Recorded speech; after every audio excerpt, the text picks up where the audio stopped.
अस्सलाम वालेकुम। उम्मीद करता हूँ आप सब खैरियत से होंगे। क्लास 9 मैथ का लेक्चर है हमारे पास 30, यूनिट 8 लॉजिक। इसकी सिर्फ एक ही एक्सरसाइज है, उसी को सॉल्व करना स्टार्ट करते हैं। सबसे पहले हमारे पास है क्वेश्चन नंबर 1। क्वेश्चन नंबर 1 हमारे पास है एमसीक्यूज़। आप लोगों ने बुक पकड़ लेनी है, लेड पेंसिल साथ पकड़ लेनी है। मैं आप लोगों को हर एक एमसीक्यूज़ को डिटेल से समझाऊंगा, साथ आप लोगों ने निशान लगाते जाना है। सबसे पहले हमारे पास है which of the following expression is often related to inductive reasoning. अब हमारे पास जो इंडक्टिव रीजनिंग होता था वो टोटल रिपीटेड एक्सपेरिमेंट पे बेस करती थी। मे भी आप लोगों को याद हो, मैंने एग्जांपल दी थी पेनिसिलिन कि अगर किसी पेशेंट को पहली दफ़ा उसने पेनिसिलिन ली है, उसको एलर्जी हुई है, दोबारा फिर उसने ली है तो उसको एलर्जी हुई है। तो इसमें बार बार चीज़ होने से, एक्सपेरिमेंट करने से जो हमारे पास ऑब्जर्वेशन निकलती थी वो इंडक्टिव थी। इसका सिंपल आएगा answer based on repeated experiments. पहला ए वाला, ए निशान लगाते जाना है साथ साथ। नेक्स्ट है हमारे पास second, which of the following sentences describe inductive reasoning, deductive reasoning. अब इसमें कौन सी चीज़ होती थी हमारे पास? डिडक्टिव में हमारे पास होता था किसी फैक्ट, वेल नोन फैक्ट पे बेस करती थी। जिस तरह मैंने एग्जांपल दी थी कि आर मैन आर मोटर या are living things are mortal. समझ आया कुछ? अब बेहतर है कि आप लोग पहले 2 लेक्चरों को अच्छी तरह देख लो, तो ये एक्सरसाइज भी आप लोगों के लिए आसान हो जाएगी। समझ आई है? तो इसका सिंपल आएगा draw conclusion from well known facts. Second वाले का डी वाला है। नेक्स्ट है हमारे पास third, which one of the following statement is true. वो कह रहा है कि इनमें से कौन सी स्टेटमेंट ट्रू है। Which one of the following statement is true. पहले देख लेते हैं, the set of integer is finite. नहीं, गलत है। The sum of the interior angle of an quadrilateral is always 180। नहीं, ये भी गलत है। थर्ड वाले पे ज़रा गौर करो तो ये हमारे पास वाहद एमसीक्यूज़ का राइट आंसर होगा जो ठीक है। उसमें कह रहा है 22/7 does not belongs to Q prime. Q prime means irrational numbers. समझ आइए? The numbers that can not be written in the form of P/Q is called irrational numbers. ये थे मेरे पास पहले 3 एमसीक्यूज़। नेक्स्ट करते हैं 4 वाला। 4 वाले में वो क्या कह रहा है? Which of the following statements is the best to represent the negation. अब निगेशन का मतलब मैंने प्रीवियस लेक्चर में आप लोगों को बताया था, नॉट। फर्ज करो एक चीज़ ट्रू है तो उसका निगेशन क्या होगा? फॉल्स। उल्ट कर देना है उसको। Of this statement the stove is burning. चूल्हा जल रहा है तो इसका ऑपोजिट या इसका उल्ट क्या होगा? The stove is not burning. इसका राइट आंसर होगा फर्स्ट वाला ही, ए। समझ आई है? निशान लगाते जाना है साथ साथ। नेक्स्ट है हमारे पास 5वें एमसीक्यूज। 5वें एमसीक्यूज में क्या कह रहा है वो? The conjunction of 2 statement P and Q is true when. अब कंजक्शन को सिंपल बताऊं मैं, आप लोगों को एंड करवाया था मैंने, एंड ऑपरेटर, जिसमें उसको सिंपल मैंने आप लोगों को कहा था रिलेट कर सकते हो मल्टीप्लाई से। ये उस वक्त ट्रू होना है जब दोनों की दोनों स्टेटमेंट हमारे पास ट्रू होंगी। मतलब कि P भी ट्रू हो और Q भी ट्रू हो, तब हमारे पास कंजक्शन थी वो ट्रू थी। तो इसका सिंपल आएगा 5वें का बी वाला, बी। छठे पे आ जाओ, a conditional is regarded as false only when. अब कंडीशनल कब फॉल्स होनी थी? जब पहला स्टेटमेंट हमारे पास ट्रू हो और दूसरी फॉल्स हो। मैं यहाँ पे लिख देता हूँ, पहला हमारे पास ट्रू हो, दूसरा फॉल्स हो, तब ये फॉल्स होनी है। अदरवाइज तीन की तीनों हमारे पास जो स्टेटमेंट थी वो ट्रू थी। याद आया कुछ? पहली ट्रू हो दूसरी फॉल्स हो तो हमारे पास फॉल्स होती है। अब पहली को आप लोगों ने कह देना है एंटीसीडेंट, दूसरी को कह देना है कॉन्सिक्वेंट। तो ढूंढ लेते हैं इनमें से कौन सा ऐसा ऑप्शन है सही। Antecedent is true and consequent is false, तो इसका छठे का पहले वाला ही होगा राइट आंसर। समझ आइए। नेक्स्ट है हमारे पास 7 वाला, the contrapositive of Q implies P. अब कंट्रा पॉजिटिव में बेसिकली हम करते क्या थे? एक तो उसमें कन्वर्स था और दूसरा इनवर्स, मतलब कि दोनों के दोनों इसमें ऑपरेट होते थे। कन्वर्स में उसकी जगह चेंज करते थे, इनवर्स में नॉट लगा देते थे सिंपल। अब P नॉट P देखो, इसमें नॉट P ये पड़ा है और नॉट Q हो। मैंने कहा ना एक तो इसमें जगह चेंज करनी है, दूसरा इनके साथ नॉट का सिंबल लगाना है, जो बेसिकली हमारे पास ये इस टाइप का था। तो हमारे पास C आएगा इसका राइट आंसर। समझ आइए। नेक्स्ट है 8 वाला, the statement every integer greater than 2 is a sum of 2 prime numbers. तो ये हमारे पास होता है कंजक्चर, जो मैंने प्रीवियस लेक्चर में आप लोगों को डिटेल से समझा दिया था। वीडियो देख लोगे तो ये एक्सरसाइज भी आसान हो जाएगी आप लोगों के लिए। नेक्स्ट है 9 वाला, the statement a straight line can be draw between 2 points.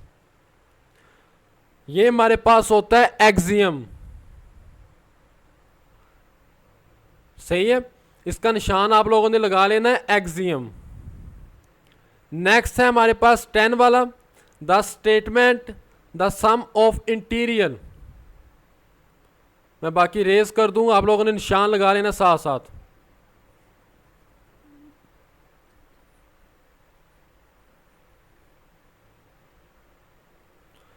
अब इसमें है लास्ट वाला, the statement the sum of interior angle of triangle is 180। तो ये बेसिकली हमारे पास होता है थ्योरम, जिसको प्रूव किया जा सकता है। वेल नोन फैक्ट, जो प्रीवियस हमारे पास हो डाटा, उसी की बेस पे हम इसको प्रूव कर सकते हैं, उसको कहते हैं सिंपल थ्योरम। इसका होगा लास्ट वाले 10 एमसीक्यूज का थ्योरम। ये थे मेरे पास एमसीक्यूज। नेक्स्ट हम करते हैं क्वेश्चन नंबर 2। क्वेश्चन नंबर 2 में हमसे कह रहा है write the converse, inverse and contrapositive of the following conditionals. उसने 4 कंडीशनल दी हुई है हमें। वो कह रहा है कि आप लोगों ने इनके कन्वर्स लिखने हैं, इनवर्स लिखना है और कंट्रापोजिटिव लिखना है। तो सबसे पहले हमारे पास पार्ट 1 है, आप लोग इकट्ठा भी लिख सकते हो, उसमें कोई मसला नहीं है। मैंने 1 बाय 1 लिखा है। तो अब सबसे पहले हमारे पास है नॉट P इंप्लाइज Q। पहला हमारे पास है not P implies Q, condition लिख ली। अब इसका कन्वर्स लिखना है। कन्वर्स में बेसिकली हम उसको रिप्लेस कर देते हैं, जगह चेंज कर देते हैं। क्या चीज़ करते हैं? जगह चेंज कर देनी है, जगह चेंज करनी है। अब Q की जगह पे P आ जाएगा नॉट P, और नॉट P की जगह पे Q आ जाएगा। तो ये मेरे पास बनेगा इसका converse Q implies not P। समझ आया? ये मेरे पास था कन्वर्स। इनवर्स में आप लोगों ने क्या करना है, इनके साथ जिसके साथ तो नॉट है उसको ख़त्म कर देना है, जिसके साथ नॉट नहीं है उसके साथ आ जाएगा। जगह चेंज नहीं करनी इसमें। इसमें आ जाएगा not Q implies P।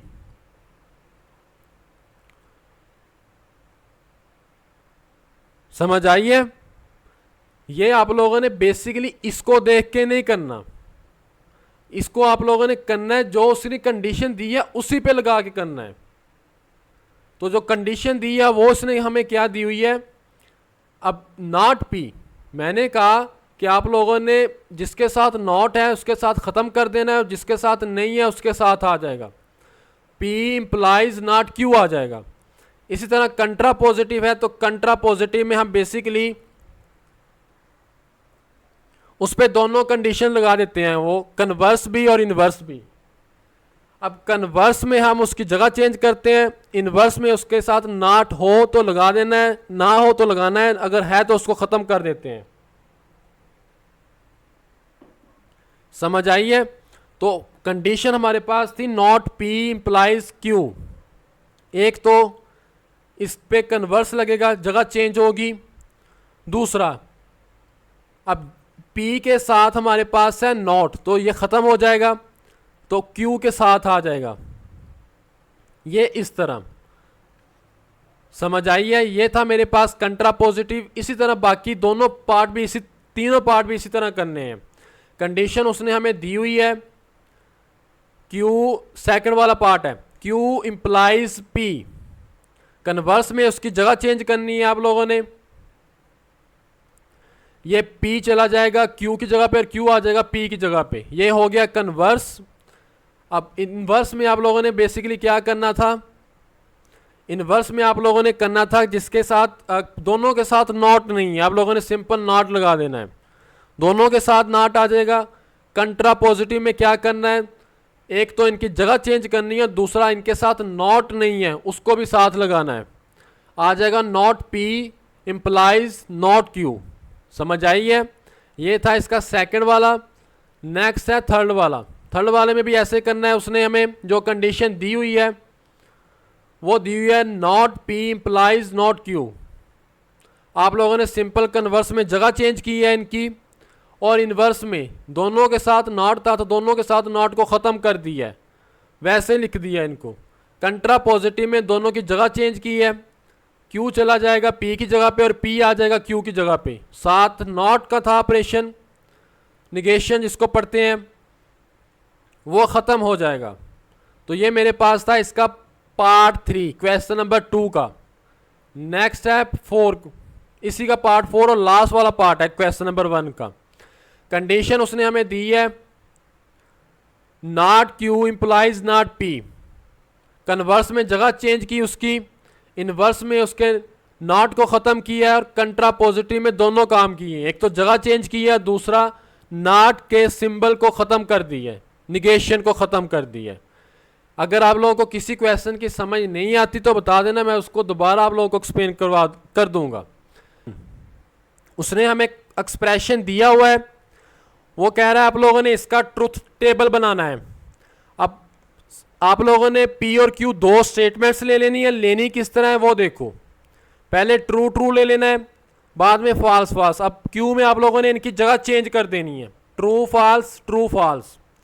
First हमारे पास है और P और Q, और में मैंने सिंपल आप लोगों को लेक्चर 1 में कहा था, आप लोग इसको रिलेट करके भी याद रख सकते हो। और में हम बेसिकली प्लस करते हैं, फर्ज करो T1 है और T को आप लोगों ने 1 ले लेना है और फॉल्स को 0 लेना है, तो उन बेसिस पे भी आप लोग कर सकते हो। तो ये मेरे पास आएगा P और Q ट्रू ट्रू है, P भी ट्रू है, Q भी ट्रू है, तो ये मेरे पास ट्रू आएगा। नेक्स्ट है ये फॉल्स सिर्फ उस वक्त होना है जब बोथ फॉल्स होंगे और में। अब ट्रू और फॉल्स है तो ये भी ट्रू, फॉल्स और ट्रू तो ये भी ट्रू, फॉल्स और फॉल्स ये सिर्फ फॉल्स होना है P और Q में। नेक्स्ट है इसी का आप लोगों ने बनाने किस तरह कॉलम है, आप लोगों ने एक्सप्रेशन पे ज़रा गौर करनी है। ब्रैकेट में हमें सबसे पहले उसने P और Q दिया हुआ है, आप लोगों ने P और Q निकाल लेना है। नेक्स्ट इसी के बाद उसने नॉट का सिंबल लिखा है, इसका अलहदा बन जाएगा। फिर नॉट Q है, उसका आप लोगों ने अलहदा बना लेना है। लास्ट पे आप लोगों ने सारे एक्सप्रेशन को इकट्ठा लिखना है, उसका अलहदा बनेगा। समझ आई है?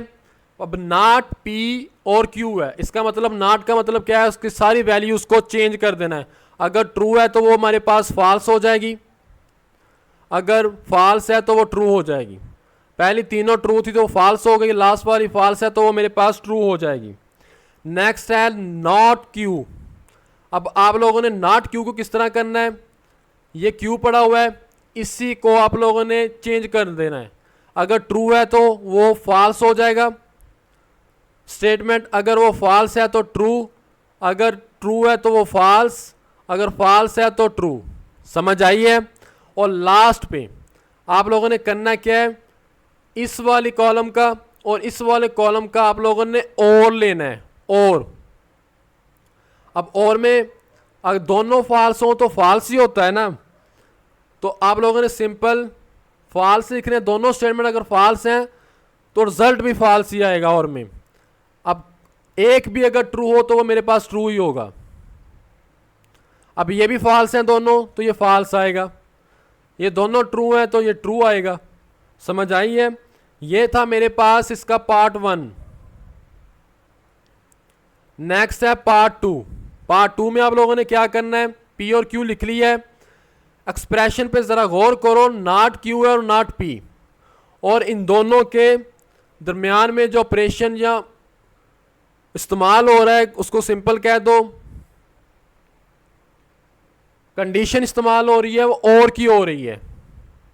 सबसे पहले आप लोगों ने पी नॉट पी निकालना है और नॉट क्यू निकालना है। नॉट पी किस तरह निकलेगा, पी के जो भी स्टेटमेंट है अगर वो ट्रू है तो वो फॉल्स हो जाएंगी, अगर फॉल्स हैं तो वो ट्रू हो जाएंगी। समझ आई है। लिखो इसको, पी है पहले ट्रू है तो ये फॉल्स हो जाएगी, दूसरी ट्रू है तो ये भी फॉल्स, तीसरी फॉल्स है तो ये ट्रू, चौथी फॉल्स है तो ये भी ट्रू। इसी तरह नॉट क्यू निकाल लेना आप लोगों ने, ट्रू है तो ये फॉल्स हो जाएगी, सेकंड फॉल्स है तो ये ट्रू, थर्ड नंबर पे ट्रू है तो वो फॉल्स। चेंज कर देना आंसर, अगर चेंज करने का मतलब कह रहा हूं मैं, अगर ट्रू है तो वो फॉल्स हो जाएगी, फॉल्स है तो वो ट्रू हो जाएगी। इसके बाद अब आप लोगों ने नॉट क्यू और नॉट पी निकालना है। समझ आई है। वो किस तरह करना है, और में उस वक्त फॉल्स होना है जब दोनों के दोनों स्टेटमेंट हमारे पास फॉल्स होंगी। करो, अब जरा गौर करो तो ये फॉल्स है दोनों, लेकिन पहले आप लोगों ने क्यू को देखना है फिर पी को देखना है दूसरे नंबर पे। पहले नंबर पे क्यू को रखना है क्योंकि उसने पहले क्यू रखा है, not Q. False false false. समझ आई है। इसी तरह ये ट्रू और फॉल्स, तो ये ट्रू हो जाएगी क्योंकि और में सिर्फ और सिर्फ फॉल्स उस वक्त होती है जब दोनों की दोनों फॉल्स हों, तो ये भी ट्रू हो जाएगी। नेक्स्ट ट्रू है तो ये भी ट्रू हो जाएगी। उसके बाद नॉट उसने लिखा है 4 नंबर पे, तो आप लोगों ने सारा एक्सप्रेशन दोबारा लिखना है और स्टेप बाय स्टेप इसको करते जाना है। नॉट का मतलब है कि जो आंसर हमने निकाला है नॉट पी क्यू और नॉट पी, इसके सारे आंसर को चेंज कर देना है। मतलब फॉल्स है तो वो ट्रू हो जाएगा मेरे पास, अगर वो ट्रू है तो वो फॉल्स, अगर ट्रू है तो वो फॉल्स, अगर ट्रू है तो वो फॉल्स। ये था मेरे पास इसका पार्ट 2। नेक्स्ट है पार्ट 3। अब इसमें दोनों के दोनों इस्तेमाल हुए ऑपरेशंस, और भी और नॉट भी। समझ आई है। अब और में हम लोग क्या करते थे, और में हमने सिंपल उस वक्त फॉल्स होना था इसने जब दोनों की दोनों मेरे पास क्या होंगी, फॉल्स होंगी, अदरवाइज इसने ट्रू रहना है। ऐसे किया था ना हमने, मैंने प्रीवियस लेक्चर में लेक्चर नंबर 1 में आप लोगों को डिटेल से बता दिया था। अब देख लो नेक्स्ट, आप लोगों ने पी लिख लिया और क्यू भी लिख लिया है। जो मेरे पास पहला इस्तेमाल होगा, छोटी ब्रैकेट्स को सोल्व करते हैं, इतना मैं पहले सोल्व करूंगा, पी और क्यू। और में सिर्फ उस वक्त फॉल्स होना जब दोनों फॉल्स हों, तो ये भी फॉल्स, बाकी की बाकी तीनों स्टेटमेंट ट्रू होंगी। सही है। अब एंड में हम लोग क्या करते थे कि ये उस वक्त ट्रू होना है जब दोनों के दोनों ट्रू होंगे। P and Q, first true है, then true false, false, false true, false, false false, false. अब जो ये एरो लगा हुआ है, लाइन लगी हुई है, इसको हम सिंपल पढ़ते हैं बाई कंडीशनल्स। इसमें ये उस वक्त ट्रू होना है जब दोनों की दोनों स्टेटमेंट सेम होगी। अब ये पहला दोनों की दोनों ट्रू हैं तो ये भी ट्रू होगा मेरे पास, लास्ट वाली दोनों फॉल्स हैं तो ये भी ट्रू होगी, बाकी जो ट्रू फॉल्स हैं वो फॉल्स ही होंगी। समझ आइए, ये था इसका क्वेश्चन नंबर 3। नेक्स्ट से 4 से स्टार्ट करेंगे। अगर आप लोगों को किसी क्वेश्चन की समझ नहीं आती तो बता देना, मैं दोबारा उस चीज़ को एक्सप्लेन कर दूंगा। वीडियो अच्छी लगी हो तो लाइक लाजमी किया करो। ओके, अल्लाह हाफिज़।